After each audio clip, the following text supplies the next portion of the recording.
You'll remember from a couple of weeks ago that I did a live, and it was all about how you can actually add an extra 20, 50, $100,000 in labor profit to your business. And out of that came a few questions around how we should be showing labor on the invoice so that our customers don't even question our rate. So today I thought I'd go into that in a little bit more detail. And for some of you, you're already doing this, and that's magnificent. But for the benefit of those who are still showing labor the old way, I hope that you'll find this useful. And let's just get straight into it, hey? So when I say the old way of showing labor, I mean itemizing it hourly. And for a lot of us, that was just a common sense thing to do for a long, long time.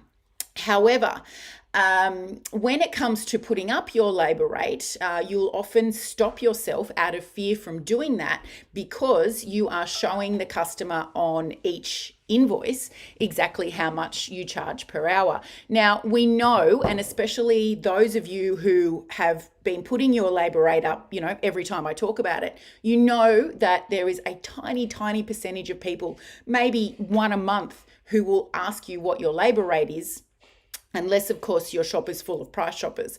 So we know that that's a little fear block that we need to overcome. And this that I'm about to show you is how we do that. So we remove itemized labor from our invoice. So if you can see here on my little display on the screen, you'll see that we have labor itemized, and then we have the quantity of hours, 1.5. We have a woeful labor rate of $90 per hour, but then we have a total there of $135. So what you're doing here when you do it this way is you're putting a calculation up basically for somebody that might shop you on labor to work out exactly what your hourly or what your rate is. I mean, it's right there. It's $90 an hour. So when we put that on there as an hourly rate, we're teaching our customers to actually question us on what we're doing. Why are we charging that? You're too expensive, or you're really cheap. What we want to do is take all of that talk out of the equation, and we want to move to something like this. So you can see in this invoice, our labor line, this one in this business, they call it an A service, and they just have one fee. So we're not itemizing the number of hours taken. Therefore, we remove the question of how much labor is per hour. So as I mentioned, a lot of you will already be doing this, but for those who aren't, today, go into your invoicing software, so into your mechanic-specific software side, and what you want to do is create a little kit for yourself. Now, I know all the mechanic-specific software programs do this, allow you to set up a kit, particularly if you're using Mechanic Desk. And if you're in New Zealand using SAM, if you're using automation, they all allow this. So what you want to do is set it up so that it says labor, A service like it does here, or it says technician's fee.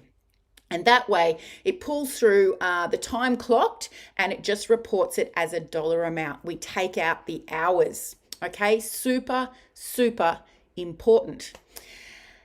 It allows you to just erase those conversations around labor rate, as I mentioned. But then when you know it's time to put up your labor rate, the customer is unlikely to go back to the last invoice and go, hey, last invoice it said $90 per hour. This one says $100 per hour. You've gone up, okay? We remove those conversations by just having a technician's fee. All right.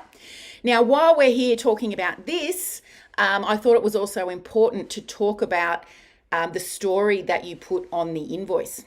So, we talk often in the engine room, and for those of you that have done Auto Superstars Academy, our 8-week program, we often talk about the more story on the invoice, the more valuable the invoice can be.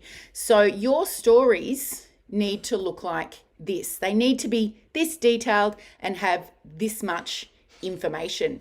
So if you're literally just have an invoice that only has that information there, then there's no value in there. You're not telling the customer what's actually been done. You're just talking the technical components. They're just line items. There's no story there. Your average mum and dad Joe Blow doesn't actually understand what all of that means. So we need a story that is detailed like this. So the following work was carried out on your vehicle today. A functional check of blah, blah, and blah. Checked the engine, did this, this, and this. An inspection of the vehicle's wheels. Did all of this, checked all the fluids, reset the service indicator. A safety stop test was carried out. So for those of you who do have a safety stop or similar, super important that you explain what's been done, because that is a huge value add that you're adding to the customer when you perform a safety stop test. So you need to have that in your story. And then the brake fluid flush.